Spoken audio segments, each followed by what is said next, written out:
47 minuto makalipas ang 3:00 ng hapon. Sa pagtulong, sa paglilingkod, sa pag-alalay, kasama si May Pinauhan sa DZRH Public Service Hour.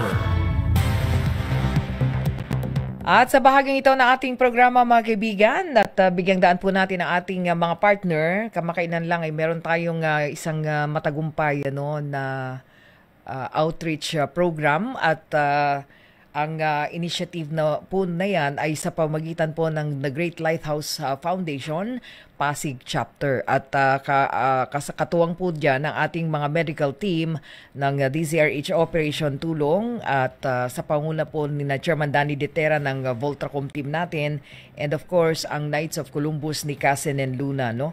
Kasama yung ating mga medical doctors, nurses at optometrist. So, isa po yan, sabi nga natin ay nandyan tayo at isa po tayo sa mga partner. Ayan, kausapin po natin ang Vice President and Director po ng The Great Lighthouse Foundation Incorporated Pasig Chapter, Reverend Francis Dait Jr. Magandang hapon po. Good afternoon. Magandang hapon po sa inyong lahat, sa lahat po na nakikinig sa programa pong ito na napakaganda. Para po sa kapakanan ng ating pong bansa at sa lahat po na nakikinig sa buong bansa. Ayan. Magandang hapon. Napakaganda ng boses, ang lamig. Reverend Francis, unang-una po, congratulations sa partnership, Talagang dami pong natulungan. Kung hindi po ako nagkakamali, nung kausap ko ang Sir Rene Tacuban, ang ministry leader po ninyo, dyan sa Pasig, parang ilang barangay ba? 4 na barangay ang pinanggalingan ng mga beneficiaries ng parang medical, parang caravan. Kasi nandyan na, hindi lang consultation. Opo. Sige po, ano po ba yung mga natin, mga serbisyo? Yeah. Ito po talaga ay libre po natin na pinapamahagi sa Pasig, lalong-lalo na po sa syudad natin. Siyempre, sa inspirasyon po ng ating Mayor Vico, at sa lahat po, lalo na po sa mga barangay na tumulong ho sa atin sa pamahalaan po, lalo sa Santo Tomas at iba pong mga kabarangay ho na nakatuwang ho natin. Kasi po doon po mismo ito sa Santo Tomas ay nagamit po natin yung napakaganda ng facilities. Opo. Kasi po this is our first time to have a medical dental mission para po nakatuon ho kami sa mga person with disabilities. So yan po ang dahilan kung bakit nakarating po kami rito sa Santo Tomas. Kaya mas marami po kami ngayon na mga recipients na mga person with disabilities po. At umabot po sa mga 732 recipients. Wow, dami. Ang nag-avail po ng mga services. Opo. Meron po kami medical. Napakaraming serbisyo po dental. Opo, tama po kayo. Medical, dental. May medical, dental, optical, physical therapy, laboratory, yung sa ihi po at saka sa dugo, at sa fluoride, at kami pa ay natutuwa dahil po sa suporta ng ating pong pamahalaan ng Pasig at sa mga lokal na barangay po. Lalo na po sa AKAP, special mention po dahil sila ho, yung mga nagdala ng mga person with disabilities po na kasama namin, naka-wheelchair yung iba, nakasaklay. Kaya tuwang-tuwa ho sila dahil this is their first time to have this kind of medical dental missions.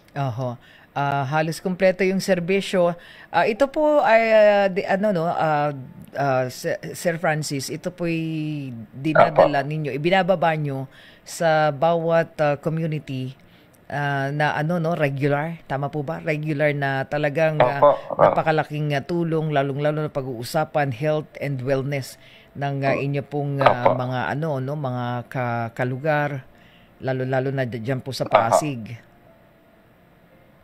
Yeah, dito po sa Pasig, sa amin po, siguro mga 10 years na po tayo rito na nagsiservisyo ng libre. Sa iba-ibang lugar na meron pong lighthouse, churches, meron din po sila sa Cainta, sa Taguig. Sa pangunguna po ito ni Bishop Ruben Abante, ang aming pong president, chairman po ng the Great Lighthouse Foundation. Opo. At doon po sa mga kababayan natin, kasi 4 na barangay yun, hindi lang po ang Santo Tomas, do ang venue po ay sa Santo Tomas, sa pamamagitan po ni Kapitana Eya, tama ba, no? Oo, si Kapitana Amelia, tama, Lati Raimundo. Wow, sabi nga niya, napakaswerte nila pagka po naihahatid sa kanila yung ganyan pong mga serbisyo, at considering na hindi lang barangay niya po yung ang nakaka-avail, kundi maging yung mga karatig barangay. Tama po 'yan. At dito, ito po ay hindi lang meron pa po kayong other, no, pagkatapos nito. Meron pa kayong mga outreach. I think marami kayong ibinababang serbisyo eh. Meron pa po kami sa darating pong Sabado, meron po kaming libreng konsultasyon legal. Kahit anong pag-uusapan patungkol sa gusto magpa-konsulta, libre po din ito. May mga 10 lawyers po kaming darating. Pero doon po ito gaganapin sa Palatio naman. So next Saturday po, meron naman po kaming bloodletting drive. Dahil po partner po natin ang National Kidney and Transplant Institute.